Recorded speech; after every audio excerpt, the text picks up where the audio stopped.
നമസ്കാരം. എല്ലാ പ്രിയ പ്രേക്ഷകർക്കും ഗുഡ് മോർണിംഗ് കേരളത്തിലേക്ക് സ്വാഗതം. ഈ പേര് നന്നാക്കാൻ പോയി പെട്ട അവസ്ഥയാണിപ്പോൾ സംസ്ഥാന സർക്കാരിനുള്ളത്. അതായത് ആഗോള അയ്യപ്പ സംഗമത്തിലുള്ള അടിമുടിയുള്ള ക്രമക്കേടുകൾ പുറത്തേക്ക് വരുമ്പോൾ അതിൻ്റെ ചിലവിൽ നിന്ന് രക്ഷപ്പെടാനുള്ള നീക്കമാണ് ഇനിയിപ്പോൾ സർക്കാർ നടത്താൻ പോകുന്നത്. ഇതുമായി ബന്ധപ്പെട്ട നിർണായക യോഗമൊക്കെ വരും ദിവസത്തിൽ ചേരും. അതേസമയം ശബരിമല സന്നിധാനത്ത് SITയുടെ പരിശോധന തുടരുകയാണ്. ഇന്ന് രണ്ടാമത്തെ ദിവസമാണ് പരിശോധന.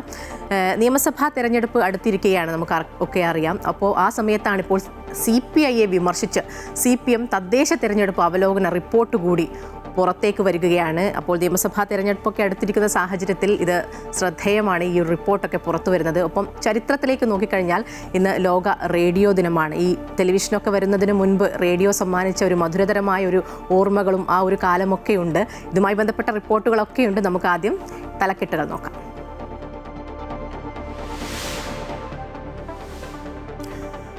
ശബരിമല സന്നിധാനത്ത് ഇന്നും SIT പരിശോധന. ശ്രീകോവിലിന്റെ ചുറ്റുമുള്ള സാമ്പിളുകൾ ശേഖരിക്കൽ തുടരും. പരിശോധനയ്ക്ക് SITക്കൊപ്പം ലീഗൽ മെട്രോളജി വിഭാഗവും. തനിക്കെതിരായ FIR റദ്ദാക്കണമെന്നാവശ്യപ്പെട്ടുള്ള സ്മാർട്ട് ക്രിയേഷൻ CEO പങ്കജ് ഭണ്ഡാരിയുടെ ഹർജിയിൽ വിധി ഇന്ന്. ആഗോള അയ്യപ്പ സംഗമത്തിന്റെ ചിലവിൽ നിന്ന് രക്ഷപ്പെടാൻ സർക്കാരിന്റെ നീക്കം. 17 നടക്കുന്ന യോഗം നിർണായകം.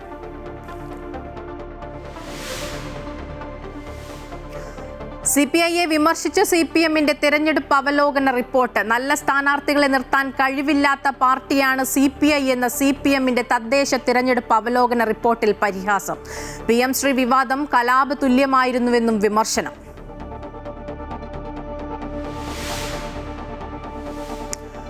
പാർലമെന്റ് ബജറ്റ് സമ്മേളനത്തിന്റെ ആദ്യഘട്ടം ഇന്ന് അവസാനിക്കും. MP-മാരുടെ സസ്പെൻഷൻ പിൻവലിക്കണമെന്ന് പ്രതിപക്ഷം. രാഹുൽ ഗാന്ധിയെ അയോഗ്യനാക്കാനുള്ള നീക്കം സജീവമാക്കി ഭരണപക്ഷം. ബജറ്റ് സമ്മേളനത്തിന്റെ രണ്ടാം ഘട്ടം മാർച്ച് 9 മുതൽ.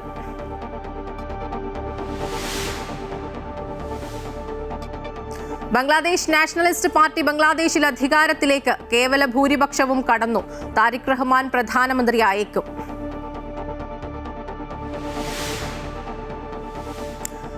അനധികൃത കുടിയേറ്റത്തിൽ അയഞ്ഞ അമേരിക്കൻ പ്രസിഡന്റ് ഡൊണാൾഡ് ട്രംപ്. മിനിയാപോളിസിലെ റെയ്ഡുകൾ അവസാനിപ്പിച്ചു. സുരക്ഷാസേനയെ പിൻവലിക്കാനും നീക്കം. തീരുമാനം പ്രക്ഷോഭം കനത്തതിനെ തുടർന്ന്. T20 ലോകകപ്പിൽ ഇന്ത്യക്ക് തുടർച്ചയായ രണ്ടാം ജയം. നമീബിയെ തകർത്തത് 93 റൺസിന്. വീണ്ടും നിരാശപ്പെടുത്തി സഞ്ജു സാംസൺ. ഞായറാഴ്ച ഇന്ത്യ-പാക് പോരാട്ടം.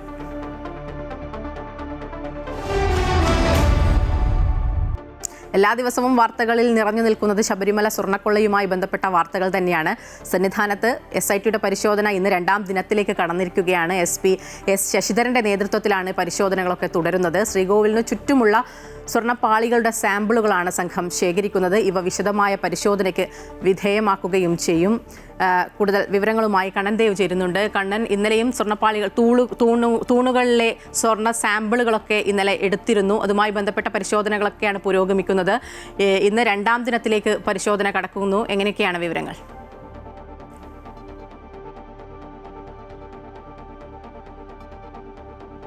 മായ, ഇന്നലെ കുംഭമാസ പൂജകൾക്ക് നട തുറന്നതിന് ശേഷമാണ് SIT സംഘം സന്നിധാനത്ത് പരിശോധനകൾ ആരംഭിച്ചത്. ആദ്യം ഈ ശ്രീകോവിലിന് ചുറ്റുമുള്ള ഈ ദ്വാരപാലക ശില്പങ്ങളുടെ അതുപോലെ സ്വർണ്ണപ്പാളികളുടെയും എല്ലാം അളവ് കൃത്യമായി രേഖപ്പെടുത്തി അതിൻ്റെ നീളവും വീതിയും അടക്കം രേഖപ്പെടുത്തുന്ന ഒരു പരിശോധനയാണ് ആദ്യം നടന്നത്. അതിനുശേഷമാണ് ഈ സ്വർണ്ണപ്പാളികൾ ഓരോന്നായി ഇളക്കി മാറ്റി അതിൻ്റെ സാമ്പിളുകൾ ശേഖരിക്കുന്ന നടപടിയിലേക്ക് കടന്നത്. ആദ്യം ശ്രീകോവിലിൻ്റെ പുറകുവശത്തെ സ്വർണ്ണപ്പാളികളാണ് ഇളക്കി അതിൻ്റെ സാമ്പിൾ എടുത്തത്. അതിനുശേഷം ഈ ശ്രീകോവിലിന് ചുറ്റുമുള്ള എല്ലാ സ്വർണ്ണപ്പാളികളും, അതായത് വിജയമല്യ സ്വർണം പൊതിഞ്ഞിട്ടുള്ള എല്ലാ പാളികളും ഇളക്കി അത് വിശദമായി തന്നെ പരിശോധിക്കാനാണ് SIT സംഘത്തിൻ്റെ നീക്കം. ഇവരോടൊപ്പം ലീഗൽ മെട്രോളജി വകുപ്പും ഈ SIT സംഘത്തോടൊപ്പമുണ്ട്. കൃത്യമായ ഇതിൻ്റെ ഈ കേസിൽ ഈ പ്രധാനമാവുന്ന ഈ സ്വർണ്ണപ്പാളിയുടെ നഷ്ടപ്പെട്ട സ്വർണ്ണപ്പാളിയുടെ വ്യാപ്തി സംബന്ധിച്ചുള്ള കൃത്യമായ കണക്കെടുപ്പാണ് നടക്കുന്നത്. ഇത് സംബന്ധിച്ച് നേരത്തെയും പരിശോധന നടത്തിയെങ്കിലും ഇത് സംബന്ധിച്ച് കൃത്യമായ ഒരു തെളിവുകളോ അതിൻ്റെ കൃത്യമായ ശേഖരണമോ നടന്നിരുന്നില്ല. അതുകൊണ്ടാണ് ഹൈക്കോടതിയുടെ നിർദ്ദേശപ്രകാരം വീണ്ടും ഇത്തരത്തിൽ ഒരു പരിശോധനയിലേക്ക് SIT കടന്നത്. ഇത്തരത്തിൽ കുറ്റപത്രം നൽകുമ്പോൾ ശരിക്കും ഈ കേസ് സംബന്ധിച്ച് തെളിവുകളാണ് പ്രധാനം. അത്തരത്തിലുള്ള തെളിവുകൾ ഇതുവരെയും കൃത്യമായി SIT സംഘത്തിന് ലഭിച്ചിട്ടില്ല.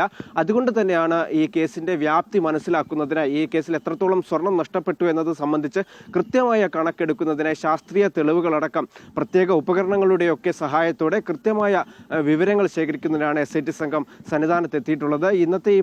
ഇന്നലെ വൈകിട്ട് തുടങ്ങിയ പരിശോധന ഇന്നും നാളെയും തുടരും. എന്തായാലും ഈ കുംഭമാസ പൂജകൾക്ക് നട തുറന്നതിന് ശേഷമാണ് ഇത്തരത്തിലൊരു പരിശോധന സംഘം സന്നിധാനത്ത് ആരംഭിച്ചത്. മായ. ശരി കണ്ണൻ, ഇന്നലെ ശ്രീകോവിലിന്റെ പിൻഭാഗത്തെ തൂണുകളിലെ പാളികളാണ് ആദ്യം ഇളക്കിയെടുത്തത്. പിന്നീട് ദ്വാരപാലക ശില്പങ്ങളിലേക്കൊക്കെ കടന്നു. അവശേഷിക്കുന്ന ഭാഗങ്ങളിലെ സാമ്പിളുകൾ കൂടി ഇന്ന് ശേഖരിക്കും. കണ്ണൻ ദേവാണ് വിവരങ്ങൾ പങ്കുവച്ചത്. ശബരിമല സ്വർണ്ണക്കവർച്ച കേസിലെ അറസ്റ്റ് നിയമവിരുദ്ധമായി പ്രഖ്യാപിക്കണമെന്നാവശ്യപ്പെട്ട് smart creation CEO Pankaj Bhandari നൽകിയ ഹർജിയിൽ ഹൈക്കോടതി ഇന്ന് വിധി പറയും. കേസിൽ CBI അന്വേഷണം ആവശ്യപ്പെട്ടുള്ള ഹർജികളും ഹൈക്കോടതി ഇന്ന് പരിഗണിക്കും. ഒപ്പം BJP സംസ്ഥാന അധ്യക്ഷൻ രാജീവ് ചന്ദ്രശേഖർ, വിശ്വ ഹിന്ദു പരിഷത്ത്, അഖില തന്ത്രി പ്രചാരക് സഭ തുടങ്ങിയവരുടെ ഹർജികളാണ് ഡിവിഷൻ ബെഞ്ച് പരിഗണിക്കുന്നത്. അഡ്വക്കേറ്റ് രാജേഷ് ഉണ്ട് കൂടുതൽ വിവരങ്ങളുമായി.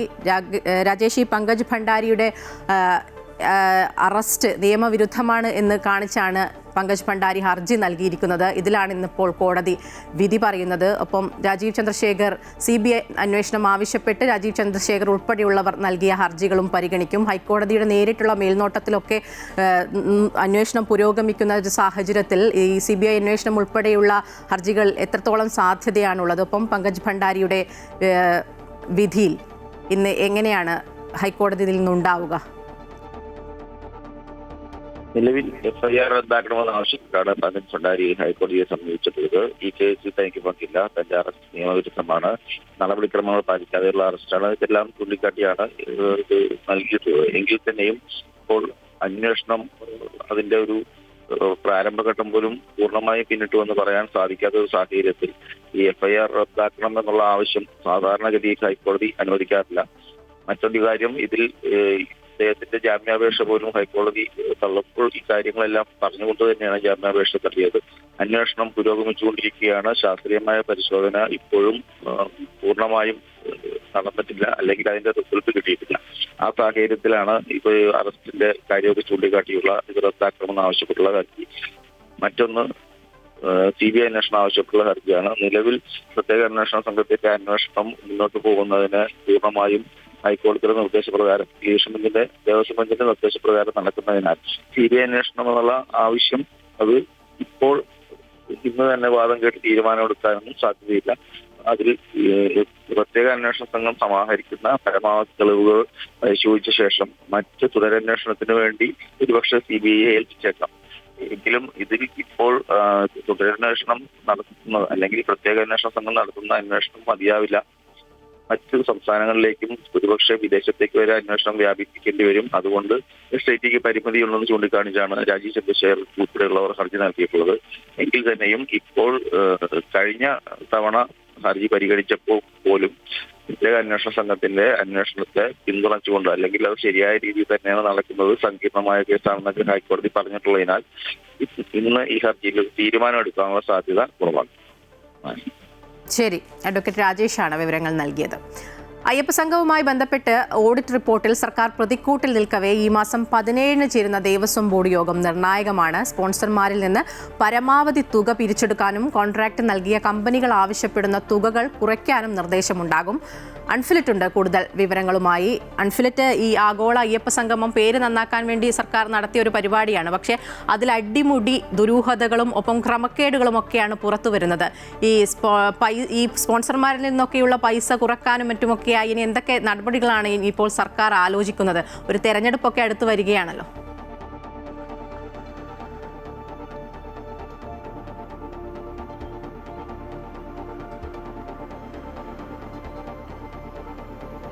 തീർച്ചയായുമായ സർക്കാർ പൂർണ്ണമായും പ്രതിക്കൂട്ടിലായിരിക്കുന്നു എന്ന് തന്നെയാണ് പറയേണ്ടിയിരിക്കുന്നത്. കാരണം അത്രയേറെ ഗുരുതരമായ ക്രമക്കേടുകളാണ് ഈ audit report, Devaswom special commissioner ഹൈക്കോടതി സമർപ്പിച്ച ഓഡിറ്റ് റിപ്പോർട്ടിൽ പറയുന്നത്. വലിയ ആഘോഷമായി കൊട്ടിഘോഷിച്ചൊരു പരിപാടിയായിരുന്നു അയ്യപ്പ സംഗമം. ആഗോള അയ്യപ്പ സംഗമത്തിന്റെ ഏറ്റവും ഒടുവിൽ അന്നേ ഹൈക്കോടതി നിർദ്ദേശിച്ചതാണ് ഇത് കൃത്യമായി ഓഡിറ്റ് റിപ്പോർട്ട് 3 മാസത്തിനകം നൽകണമെന്നായിരുന്നു. പക്ഷേ ആ 3 മാസം കഴിഞ്ഞിട്ടും ഓഡിറ്റ് റിപ്പോർട്ട് നൽകാൻ കഴിയാത്തതിൽ ഹൈക്കോടതിയുടെ വിമർശനമുണ്ടായിരുന്നു. ഇതേ തുടർന്ന് സ്പെഷ്യൽ കമ്മീഷണർ നൽകിയ ഓഡിറ്റ് റിപ്പോർട്ടിലാണ് പൂർണ്ണമായും സർക്കാർ പ്രതിക്കൂട്ടിൽ പ്രതിക്കൂട്ടിലാകുന്നത്. അതായത് കൃത്യമായി തന്നെ സർക്കാരിന് ഈ സ്പോൺസർമാരിൽ നിന്ന് തുക കൃത്യമായി പിരിച്ചെടുക്കാൻ കഴിഞ്ഞില്ല. ആ പിരിച്ചെടുത്ത തുകയാണെങ്കിലോ അവ്യക്തത. ഇപ്പോഴും ആ തുക എവിടെ എങ്ങനെ ചിലവാക്കിയെന്നതിൽ അവ്യക്തത നിൽക്കുന്നു. മാത്രവുമല്ല ഇത്രയേറെ തുക 600 പേർ, പ്രതിപക്ഷ നേതാവിന്റെ ഭാഷയിൽ പറയുകയാണെങ്കിൽ 600 പേർ മാത്രം പങ്കെടുത്ത ഈ പരിപാടിയിൽ എങ്ങനെയാണ് 8 കോടി രൂപയ്ക്ക് കണക്ക്, 7 കോടി 8 കോടിയുടെയൊക്കെ കണക്കൊക്കെ വരുന്നതെന്ന്. അതേസമയം ഒരു ഭാഗത്ത് ദേവസ്വം പ്രസിഡന്റ് കെ ജയകുമാർ പറയുന്നത് പ്രതീക്ഷിച്ചത് 4 കോടിയാണ് ചിലവെങ്കിൽ 7 കോടിയിലധികം ചിലവ് പോയി എന്ന് അദ്ദേഹം തന്നെ പറയുന്നുണ്ട്. മാത്രമല്ല 2 കോടിയോളം ദേവസ്വം ബോർഡിന് പിരിച്ച പൈസ, സ്പോൺസർമാരിൽ നിന്ന് പിരിച്ചെടുത്ത പൈസ ദേവസ്വം ബോർഡിൽ അടച്ചുവെന്ന് പറയുമ്പോൾ ഓഡിറ്റ് റിപ്പോർട്ടിൽ ദേവസ്വം ബോർഡിൽ 1 പൈസ പോലും നൽകിയിട്ടില്ല എന്ന് പറയുന്നു. ഹൈക്കോടതി തന്നെ പറഞ്ഞിട്ടുണ്ടായിരുന്നു ഇങ്ങനെ ഒരു സംഗമം നടത്തുകയാണെങ്കിൽ, നേരത്തെ തന്നെ സർക്കാർ മുന്നറിയിപ്പ് നൽകിയതാണ്, ഇത്തരത്തിലൊരു സംഗമവുമായി സർക്കാർ മുന്നോട്ട് പൊക്കോളൂ, പക്ഷെ സർക്കാരിന്റെ പൈസയോ ദേവസ്വം ബോർഡിൽ നിന്ന് 1 ചില്ലി പൈസ പോലും ഈ അയ്യപ്പ സംഗമത്തിനായി ചെലവാക്കാൻ പാടില്ല നിർദ്ദേശമുണ്ട്. പക്ഷേ ഇതൊക്കെ മറികടന്നിരിക്കുന്നു എന്നാണ് ഈ ഓഡിറ്റ് റിപ്പോർട്ട് പുറത്തു വന്നിരിക്കുന്നത്. അങ്ങനെ പൂർണ്ണമായും സർക്കാർ പ്രതിക്കൂട്ടിലായിരിക്കുന്നു ഈ നിയമസഭാ തെരഞ്ഞെടുപ്പ് വേളയിൽ. അതുകൊണ്ട് അതിൽ നിന്ന് എങ്ങനെ കരകയറാം അല്ലെങ്കിൽ അതിൽ നിന്ന് എങ്ങനെ രക്ഷപ്പെടാമെന്ന ചിന്തയാണ് സർക്കാരിനുള്ളത്. അടിയന്തരമായ യോഗമാണ് ഇപ്പോൾ 17-ാം തീയതി ദേവസ്വം ബോർഡ് യോഗം വിളിച്ചിരിക്കുന്നത്. ആ യോഗം ദേവസ്വം ബോർഡിനെ സംബന്ധിച്ച്, സർക്കാരിനെ സംബന്ധിച്ചൊക്കെ നിർണായകം തന്നെയാണ്. സർക്കാർ ഇതിൽ തങ്ങൾക്ക് ബന്ധമില്ല എന്നൊക്കെ പറയുന്നുണ്ടെങ്കിൽ പോലും ദേവസ്വം ബോർഡ് ചേർന്ന ആ യോഗത്തിൽ ജയകുമാർ പറയുന്നതനുസരിച്ചാണെങ്കിൽ ആ യോഗം എന്ന് പറയുന്നത് പരമാവധി സ്പോൺസർമാരിൽ നിന്ന് കിട്ടാനുള്ള കാശുകളൊക്കെ പിരിച്ചെടുക്കാനുള്ള നിർദ്ദേശമുണ്ടാകുന്നു. അതിന് വേഗം കൂട്ടുക. അതാണ് ആ ദേവസ്വം ബോർഡിന്റെ പ്രധാനപ്പെട്ട 17-ന് ചേരുന്ന യോഗത്തിന്റെ പ്രധാനപ്പെട്ട അജണ്ട. മറ്റൊന്നും ഈ ചിലവാക്കിയ സ്പോൺസർമാർ, അതായത് ഈ കോൺട്രാക്ടർ നൽകിയ കമ്പനികൾ, ഇപ്പോൾ ഈ അതിന്റെ പന്തൽ കെട്ടാനായി നൽകിയിരിക്കുന്ന ഊരാളുങ്കലിന്റെ സഹസ്ഥാപനമായ ഒരു കമ്പനിക്കാണ് ഈ ടെൻഡർ പോലും ഇല്ലാതെയാണ് ആ പന്തൽ കെട്ടാനായി നൽകിയത്. അത് 4 കോടി രൂപ ആയി എന്നാണ് ആ കമ്പനി തന്നെ പറയുന്നത്. പക്ഷെ ഒരു പന്തൽ കെട്ടാൻ ഇത്രയേറെ തുക എങ്ങനെ? ആ ചെലവ് കുറയ്ക്കാനായി അങ്ങനെ ഇതുപോലെ ഈ ഭക്ഷണ വിതരണം ഉൾപ്പെടെയുള്ള ഈ കരാർ നൽകിയ കമ്പനികൾ നൽകുന്ന തുക ഈ യഥാർത്ഥ തുകയേക്കാൾ 10-15 ഇരട്ടി മടങ്ങ് കൂടുതലായാണ് ഇവരുടെ തുക പറഞ്ഞിരിക്കുന്നത്. ഈ തുകകൾ കുറയ്ക്കാനായി ഈ കോൺട്രാക്ട് എടുത്ത കമ്പനികളോട് ആവശ്യപ്പെടും. എങ്ങനെ ഇതിന്റെ ചെലവ് എത്രത്തോളം കുറയ്ക്കാമെന്നതും, ഒപ്പം തന്നെ സ്പോൺസർമാരിൽ നിന്ന് ഇനി കിട്ടാനുള്ള തുകകൾ, കൂടുതൽ സ്പോൺസർമാരിൽ നിന്ന് തുകകൾ പിരിച്ചെടുക്കാനും അതാണ് പ്രധാനമായി ഈ പ്രശ്നം. എങ്ങനെ ഈ പ്രധാനമായിട്ടുള്ള 3 സ്പോൺസർമാർ എന്ന് പറയുന്നത് ധനലക്ഷ്മി ബാങ്ക്, ഒപ്പം ഈ അദാനി പോർട്ടും എല്ലാം കൂടി ഉൾപ്പെടുന്നതാണ് ഈ പ്രധാനപ്പെട്ട സ്പോൺസർമാർ എന്ന് പറയുന്നത് കൊണ്ട്. അതുതന്നെ സംസ്ഥാന സർക്കാരിനുമായി കൂടുതൽ അടുപ്പമുള്ള സ്പോൺസർമാരാണ് ഇതൊക്കെ ദേവസ്വം ബോർഡിൻ്റെ പ്രധാനപ്പെട്ട നിക്ഷേപമൊക്കെ ഉള്ളത് ധനലക്ഷ്മി ബാങ്കിലൊക്കെയാണ്. അതായത് ഒപ്പം നമ്മുടെ സഹകരണ വകുപ്പ് മന്ത്രി അദ്ദേഹം തന്നെയാണ് തുറമുഖ വകുപ്പ് മന്ത്രി, അദാനി പോർട്ട്. അപ്പോൾ ആ ഒരു സാഹചര്യത്തിൽ ഇവരുമായി സംസാരിച്ച് ഈ സ്പോൺസർഷിപ്പിലുള്ള പണം പെട്ടെന്ന് തന്നെ ഇത് സംസ്ഥാന സർക്കാരിലേക്ക് എത്തിക്കാൻ കഴിയും എന്നുള്ള ഒരു വിശ്വാസം സർക്കാരിനുണ്ടോ?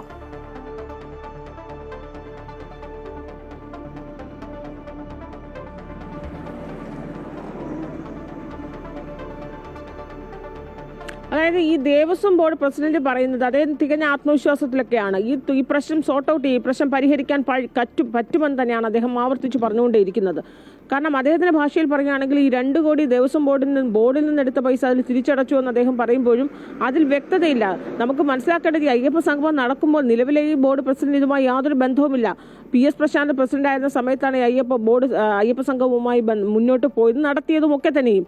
അതുകൊണ്ട് ഇതിൽ എത്ര തുക ദേവസ്വം ബോർഡിൽ നിന്ന് എടുത്തു, ആ തുക എത്ര തിരിച്ചടച്ചു എന്നുള്ളതൊക്കെ തന്നെയും പറയാൻ ബാധ്യസ്ഥ മുൻ പ്രസിഡന്റ് ആയിരിക്കുന്ന PS പ്രശാന്ത് തന്നെയാണ്. പക്ഷെ നിലവിലെ പ്രസിഡന്റിന്റെ ബാധ്യത എന്ന് പറയുന്നത്, നിലവിലെ പ്രസിഡന്റ് ആ ഉത്തരവാദിത്തത്തിൽ നിന്ന് അദ്ദേഹത്തിന് ഒഴിയേണ്ടതുണ്ട്. കാരണം ഇനിയുള്ള ഈ ഓഡിറ്റ് റിപ്പോർട്ടുമായി ബന്ധപ്പെട്ട് ഹൈക്കോടതിയിൽ നിന്ന് ഈ പരാമർശമൊക്കെ ഉണ്ടാവുകയും ഇത് തെരഞ്ഞെടുപ്പ് വേളയിൽ വലിയ രീതിയിൽ സർക്കാരിന് തിരിച്ചടിയാവുകയും ചെയ്യുന്ന സാഹചര്യത്തിൽ ഈ പ്രശ്നം പരിഹരിക്കുക, മുന്നിൽ നിന്നുകൊണ്ട് ഈ പ്രശ്നം പരിഹരിക്കുകയേണ്ടത് നിലവിലെ ദേവസ്വം ബോർഡ് പ്രസിഡന്റായ കെ ജയകുമാറിനാണ്. ആ ഒരു ആത്മവിശ്വാസം അദ്ദേഹമുണ്ട്. പക്ഷെ നേരത്തെ മായ സൂചിപ്പിച്ച പോലെ ഈ കമ്പനികളൊക്കെ തന്നെയും CPM-ഉമായും പാർട്ടി സർക്കാരുമായി ഏറ്റവും അടുത്ത് നിൽക്കുന്ന കമ്പനികളാണ്. ഈ പന്തൽ കെട്ടിയത് ഊരാളുങ്കൽ സൊസൈറ്റിയുടെ സഹ കമ്പനിയാണ്.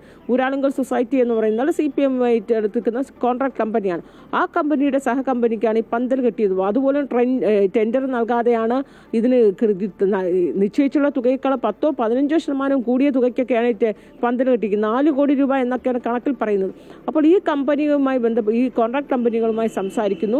ഈ ചിലവുകളൊക്കെ തന്നെയും പരമാവധി കുറയ്ക്കാൻ കഴിയുമെന്നാണ് ദേവസ്വം ബോർഡ് പ്രസിഡന്റ് ആത്മവിശ്വാസം പ്രകടിപ്പിക്കുന്നത്. അതോടൊപ്പം തന്നെയും സ്പോൺസർമാരിൽ നിന്ന് പിരിച്ചു കിട്ടേണ്ട തുകകളൊക്കെ തന്നെ കിട്ടുമെന്നും ഇവർ പ്രതീക്ഷിക്കുകയാണ്. അങ്ങനെ വരുമ്പോൾ ഈ ചിലവിൽ അധികം വരുന്ന തുകയോ അല്ലെങ്കിൽ ഇനി സർക്കാർ ഇതിലൂടെ നഷ്ടമായി എന്ന് പറയുന്ന ചിലവ് ബോർഡിൽ നിന്ന് എടുത്ത തുകയും അതോടൊപ്പം തന്നെ എത്രത്തോളം തുകയാണ് ചിലവായത് ആ ചെലവിനനുസൃതമായ തുക സ്പോൺസർമാരിൽ നിന്ന് പിരിച്ചെടുത്ത് കഴിയുകയാണെങ്കിൽ അതിൻ്റെ കണക്ക് കൂടി വ്യക്തമാക്കി കഴിയുകയാണെങ്കിൽ ഈ പ്രശ്നം പരിഹരിക്കാനാകുമെന്നാണ്. അതിനുവേണ്ടി അതീവ വേഗത്തിൽ, അതായത് അടിയന്തരമായി തന്നെ അത്തരത്തിൽ നടപടികളിലേക്ക് ദേവസ്വം ബോർഡ് കടക്കുകയാണ്. എന്തായാലും ദേവസ്വം വകുപ്പും ഒപ്പം തന്നെ സർക്കാരും ഒക്കെ ഈ വിഷയത്തിൽ അയ്യപ്പ സംഗമം ആഗോള അയ്യപ്പ സംഗമം നടത്തിയത് പോലും സർക്കാർ തെരഞ്ഞെടുപ്പ് ലക്ഷ്യമിട്ട് തന്നെയായിരുന്നു. അതിൽ തർക്കവുമില്ല.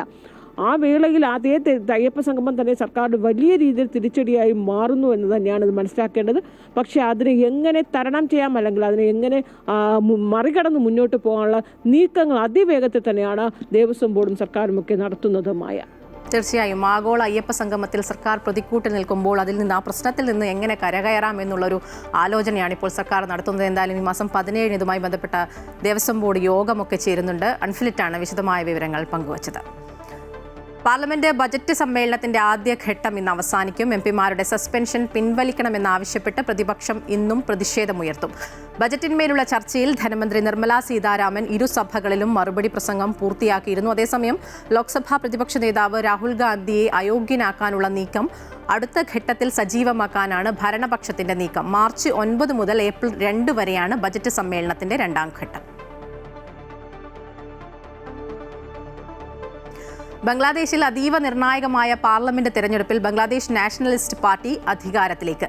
കേവല ഭൂരിപക്ഷം കടന്നു. BNP ചെയർമാൻ താരിഖ് റഹ്മാൻ മത്സരിച്ച 2 മണ്ഡലങ്ങളിലും വിജയിച്ചു. 300 അംഗ പാർലമെന്റിൽ 299 സീറ്റുകളിലേക്കാണ് തെരഞ്ഞെടുപ്പ് നടന്നത്. ഷേർപൂർ 3 തിരഞ്ഞെടുപ്പ് സ്ഥാനാർത്ഥിയുടെ മരണത്തെ തുടർന്ന് മാറ്റിവെച്ചു. 60% ഇത്തവണത്തെ പോളിംഗ്. BNP സർക്കാർ രൂപീകരിക്കുമെന്ന് പാർട്ടി വക്താവ് മഹ്ദി അമീൻ പറഞ്ഞു. അവാമി ലീഗിനെ മത്സരിക്കുന്നതിൽ വിലക്കിയതിനാൽ പ്രധാന മത്സരം BNPയും ജമാഅത്തെ ഇസ്ലാമിയും തമ്മിലായിരുന്നു. തെരഞ്ഞെടുപ്പ് പ്രക്രിയ പ്രഹസനമാണെന്ന് അവാമി ലീഗ് നേതാവ് ഷെയ്ഖ് ഹസീന പ്രതികരിച്ചു. ഇടക്കാല ഭരണാധികാരി മുഹമ്മദ് യൂനുസ് മുന്നോട്ട് വെച്ച 84 ഭരണഘടനാ പരിഷ്കാര നിർദ്ദേശങ്ങൾ നടപ്പാക്കണോ എന്ന ഹിതപരിശോധനയും വോട്ടെടുപ്പിനൊപ്പം നടന്നു. അനധികൃത കുടിയേറ്റം തടയാൻ ട്രംപ് ഭരണകൂടം മിനിയാപോളിസ് നഗരത്തിൽ നടത്തിയ റെയ്ഡുകൾ അവസാനിപ്പിക്കുന്നു. നേരത്തെ നഗരത്തിൽ സുരക്ഷാ സേനയെ വിന്യസിച്ചിരുന്നു. പുതിയ തീരുമാനത്തിന് പിന്നാലെ സേനയെ പിൻവലിക്കാനാണ് തീരുമാനം. കുടിയേറ്റ റെയ്ഡുകൾക്കെതിരെ വലിയ പ്രതിഷേധമാണ് ഉയർന്നത്. ഇത് ഭരണകൂടത്തെ പ്രതിസന്ധിയിലാക്കിയിരുന്നു. ഈ പശ്ചാത്തലത്തിലാണ് പുതിയ തീരുമാനം. അനധികൃത കുടിയേറ്റക്കാരെ കണ്ടെത്തി നാടുകടത്താൻ ഓപ്പറേഷൻ മെട്രോ സർജ് എന്നറിയപ്പെടുന്ന നടപടി 2025 ഡിസംബറിലാണ് അമേരിക്കൻ ഭരണകൂടം ആരംഭിച്ചത്. Here and non-criminal here, the criminal always comes first because he's the biggest threat to the communities. We're going to continue to force immigration law, but we'll get back to the footprint here, the normal footprint here. But there will be some security teams staying here, the QRF. തിരുവല്ലയിലെ സ്പായിൽ യുവതി കൂട്ടബലാത്സംഗത്തിനിരയായ സംഭവത്തിൽ 7ാം പ്രതിയും അറസ്റ്റിൽ. തിരുവല്ല മഞ്ഞാടി സ്വദേശി Shindo P സണ്ണിയെയാണ് ചങ്ങനാശ്ശേരിയിൽ നിന്ന് police പിടികൂടിയത്. 1ാം പ്രതിയെ ചോദ്യം ചെയ്തതിൽ നിന്നാണ് കേസിൽ 7ാമതൊരാൾ കൂടിയുണ്ടെന്ന് പോലീസ് തിരിച്ചറിഞ്ഞത്. CCTV ദൃശ്യങ്ങളിലും ഇയാൾ ഉണ്ടായിരുന്നു. കേസിന്റെ അന്വേഷണത്തിൽ സ്പായിൽ നടന്നത് കൊട്ടേഷനല്ലെന്നും ലക്ഷ്യം ഗുണ്ടാ പിരിവായിരുന്നുവെന്നും പോലീസ് വെളിപ്പെടുത്തിയിരുന്നു. കൂടുതൽ വിവരങ്ങളുമായി കണ്ണൻ ദേവ് ചേരുന്നുണ്ട്. കണ്ണൻ, കഴിഞ്ഞ ദിവസം മുഴുവൻ പ്രതികളും അറസ്റ്റിലായെന്നാണ് പറഞ്ഞത്. 6 പ്രതികളെ കഴിഞ്ഞ ദിവസം തന്നെ പിടികൂടിയിരുന്നു. ഇപ്പോൾ 7ാമത്തെ പ്രതി കൂടി അറസ്റ്റിലായിരിക്കുകയാണ്. എന്തൊക്കെയാണ് ഇത് സംബന്ധിച്ച വിവരങ്ങൾ? മായ, ഈ 1ാം പ്രതി സുബിൻ അലക്സാണ്ടറെ വിശദമായി ചോദ്യം ചെയ്തതിലൂടെയാണ് ഈ കൃത്യത്തിൽ 7ാമതൊരു പ്രതി കൂടി ഉണ്ട് എന്ന കാര്യം പോലീസിന് വ്യക്തമായത്. മാത്രമല്ല, ഈ CCTV ദൃശ്യങ്ങൾ കേന്ദ്രീകരിച്ച് നടത്തിയ പരിശോധനയിലും ഇത്തരത്തിൽ 7ാമതൊരാളുടെ സാന്നിധ്യം അവർക്ക് പോലീസിന് ലഭ്യമായിരുന്നു. ഇയാൾ ആരാണ്, എന്താണ് എന്നതൊന്നും ആദ്യ സമയത്ത് വ്യക്തമായിരുന്നില്ല. പിന്നീടാണ് ഈ സുബിനെ ചോദ്യം ചെയ്യുകയും അയാൾ വഴി ഇയാളുടെ വിവരങ്ങൾ ലഭിക്കുകയും ചെയ്തത്.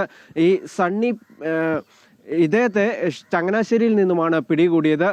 ഇദ്ദേഹം കഴിഞ്ഞ ദിവസങ്ങളിലൊക്കെ ഒളിവിലായിരുന്നു. നേരത്തെ ഈ കേസിലെ 6 പ്രതികളും പിടിയിലായിരുന്നു. ഇതോടെ ഈ കേസിൽ 7 പ്രതികളാണ് ആകെ മൊത്തത്തിൽ പോലീസിന്റെ പിടിയിലായിട്ടുള്ളത്. ഇതോടെ ഈ കേസിന്റെ അന്വേഷണം ഏതാണ്ട് പകുതി പൂർത്തിയായിരിക്കുകയാണ്. ഇനിയിപ്പോൾ കൂടുതൽ വിവരങ്ങൾ ശേഖരിക്കേണ്ടതുണ്ട്. മാത്രമല്ല, ഈ കേസിലെ അതിജീവിത പറഞ്ഞതുപോലെ ഈ സ്പായിലെ മറ്റൊരു ജീവനക്കാരി ഇതിൽ ഉൾപ്പെട്ടിട്ടുണ്ടോ എന്നൊരു സംശയം പ്രകടിപ്പിച്ചിരുന്നു. അങ്ങനെയെങ്കിൽ അവരുടെ വിശദമായ മൊഴിയെടുക്കും. മാത്രമല്ല ഇവരുടെ ആൺ സുഹൃത്തിൻ്റെ അടക്കം വിശദമായ മൊഴിയെടുക്കും. നേരത്തെ ഈ കേസിൽ ഉടമയുടെ ഭാഗത്തു നിന്നും പരാതികളൊന്നും തന്നെ വന്നിരുന്നില്ല. അത് എന്താണ് എന്നതടക്കമുള്ള കാര്യങ്ങൾ പോലീസ് പരിശോധിക്കും. നേരത്തെ ഈ കേസിൽ ഉടമ തന്നെയാണ് ഈ ഗുണ്ടകൾക്കും അതുപോലെ പോലീസിനും ഇത്തരത്തിൽ ഈ സ്പായിലെ ചില അവിശുദ്ധ ബന്ധം ഉണ്ട് എന്ന തരത്തിലൊക്കെ ആരോപണങ്ങൾ ഉയർന്നത്. അത് സംബന്ധിച്ചും വിശദമായ ഒരു അന്വേഷണം നടക്കും. കൃത്യമായി തന്നെ ഇതിലെ തെളിവുകൾ ശേഖരിക്കുകയാണ് പോലീസ്. നേരത്തെ ഈ പോലീസിൻ്റെ ഭാഗത്തു നിന്നും ഇത്തരത്തിലുള്ള ഗുരുതരമായ വീഴ്ചകളുണ്ട് എന്നതിൽ ഒരു ആഭ്യന്തര അന്വേഷണം തന്നെ പോലീസിൻ്റെ ഭാഗത്തു നിന്നുണ്ടായിരുന്നു. അതും ഇപ്പോഴും നടക്കുന്നുണ്ട്. ഇത്തരത്തിൽ ഏത് പോലീസുകാർക്കാണ് ഇത്തരത്തിൽ ഈ സ്പായ്കളുമായും അതുപോലെ ഗുണ്ടകളുമായും ഒക്കെ ബന്ധമുള്ളത് എന്നത് സംബന്ധിച്ച വിശദമായ ഒരു പരിശോധന തന്നെ നടക്കുകയാണ്. ഏതായാലും ഈ കേസിൽ ഇപ്പോൾ 7 പ്രതികൾ പിടിയിലായിരിക്കുകയാണ്. ഇനി അടുത്തതായി റിമാൻഡ് അടക്കമുള്ള നടപടികളും അതുപോലെ തെളിവെടുപ്പ് അടക്കമുള്ള നടപടികളും ആണ് പോലീസിന്റെ മുന്നിലുള്ളത്. മായ, കണ്ണൻ, ഇത് ഗുണ്ട ആക്രമണം ആണ് എന്ന് പണപ്പിരിവിനായി എത്തിയപ്പോൾ ഉണ്ടായ ഒരു ആക്രമണമാണ്, ഇത് കൊട്ടേഷൻ അല്ല എന്ന് പോലീസ് തന്നെ പറയുന്നുണ്ട്. പക്ഷേ അതേസമയം തന്നെ യുവതി പറയുന്നു ഇത് ഈ സ്പായിലുള്ള ഒരു ജീവനക്കാരി തന്നെ ഇതിന് ഒത്താശ ചെയ്തു എന്ന് പറയുന്നുണ്ട്. അത്തരത്തിലുള്ള യുവതിയുടെ മൊഴിയൊക്കെ ഉണ്ട്. അപ്പോൾ പോലീസ് ഈ യുവതിയുടെ മൊഴിയെടുക്കുന്നതുമായി ബന്ധപ്പെട്ടുള്ള നടപടികളിലേക്കൊക്കെ കടന്നല്ലോ. കാരണം ഇത്രയും ദിവസമായി ഈ സംഭവം നടന്നതിന് ശേഷം. അതേസമയം തന്നെ ഈ ഉടമ ആദ്യം പറഞ്ഞിരുന്നത് കൊട്ടേഷനാണ് എന്നാണ്. പിന്നീടാണെങ്കിൽ അയാൾ ഒരു പരാതി നൽകാൻ പോലും തയ്യാറായിട്ടില്ല. അപ്പോൾ ഈ കൂടുതൽ അന്വേഷണം ഇതുമായി ബന്ധപ്പെട്ട് നടക്കും. അപ്പോൾ ഇവരുടെ മൊഴിയൊക്കെ ഉടൻ തന്നെ ഈ പോലീസ് എടുക്കും എന്നാണ് മനസ്സിലാക്കേണ്ടത്. അല്ല ആ രീതിയിലുമായി ബന്ധപ്പെട്ട അന്വേഷണമൊക്കെ നടക്കുന്നുണ്ടോ?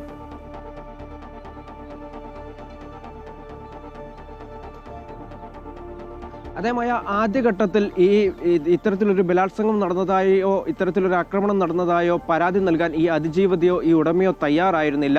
രഹസ്യാന്വേഷണ വിഭാഗത്തിന്റെ വിവരത്തിന്റെ അടിസ്ഥാനത്തിലാണ് ഇത്തരത്തിൽ പോലീസ് തന്നെ മുൻകൈയെടുത്ത് ഈ കേസിൽ ഈ അതിജീവതയുടെ മൊഴിയെടുക്കുകയും കേസ് രജിസ്റ്റർ ചെയ്യുകയും ചെയ്തത്. അതിനുശേഷം ഈ അതിജീവതയുടെ മൊഴി ഈ ഉടമയുമായി ബന്ധപ്പെട്ടപ്പോഴും ഇത്തരത്തിലൊരു പരാതി നൽകാൻ അദ്ദേഹം തയ്യാറായിരുന്നില്ല. ആദ്യഘട്ടത്തിൽ പോലീസ് ഒരു ഗുണ്ടാപ്പിരിവാണ് എന്ന് തന്നെയാണ് പറഞ്ഞത്. പിന്നീടാണ് ഈ ഉടമ ഇത് തൻ്റെ സ്ഥാപനത്തിനെതിരെയുള്ള മറ്റൊരു സ്ഥാപന ഉടമയുടെ കൊട്ടേഷനാണ് ഇതെന്ന തരത്തിലേക്ക് ആരോപണം ഉയർത്തിയത്. അത് സംബന്ധിച്ച് അത്തരത്തിലുള്ള ആരോപണം ഉയർന്നതുകൊണ്ട് തന്നെ പോലീസ് അത്തരത്തിൽ ഈ കേസ് അന്വേഷിക്കുന്ന ഒരു സാഹചര്യം ഉണ്ടായിരുന്നു. ആദ്യം തന്നെ ഈ കേസിലെ 1-ാം പ്രതി മരണം സുബിൻ എന്ന സുബിൻ അലക്സാണ്ടറും ബെർലിൻ ദാസും പിടിയിലായിരുന്നു. അതിനുശേഷം 2 പ്രതികളെ കൂടി പിടികൂടിയെങ്കിലും മറ്റ് 2 പ്രതികളും ഒളിവിലായിരുന്നു. ഇവർ പിന്നീട് കീഴടങ്ങുകയായിരുന്നു. എന്തായാലും ഈ പ്രതികളെയെല്ലാം കൃത്യമായി തന്നെ പോലീസിന് പിടികൂടാൻ കഴിഞ്ഞു. ഈ പ്രതികളെല്ലാം പോലീസിന്റെ വലയിലായതിനു ശേഷമാണ് ഇത്തരത്തിൽ ഈ ഉടമ ഉന്നയിച്ചതുപോലെ ഇതൊരു കൊട്ടേഷൻ അല്ല, ഗുണ്ടാപിരിവ് തന്നെയാണ് എന്ന് പോലീസ് വിശദീകരിക്കുന്നത്. മാത്രമല്ല അതായത് ഫെബ്രുവരി 1-ാം തീയതി സംഭവം നടക്കുന്ന ദിവസം ഈ പ്രതികൾ സ്പായിലെത്തുകയും ഈ ജീവനക്കാരിയോട് 50,000 രൂപ ഉടമയിൽ നിന്ന് വാങ്ങി തരണമെന്നുമാണ് പറഞ്ഞത്.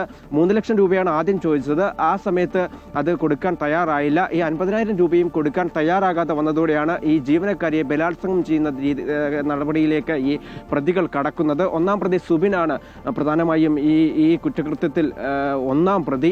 അത് ഈ മറ്റ് കൂട്ടാളികൾ ഇവർക്കൊപ്പം നിന്നു എന്നതാണ്.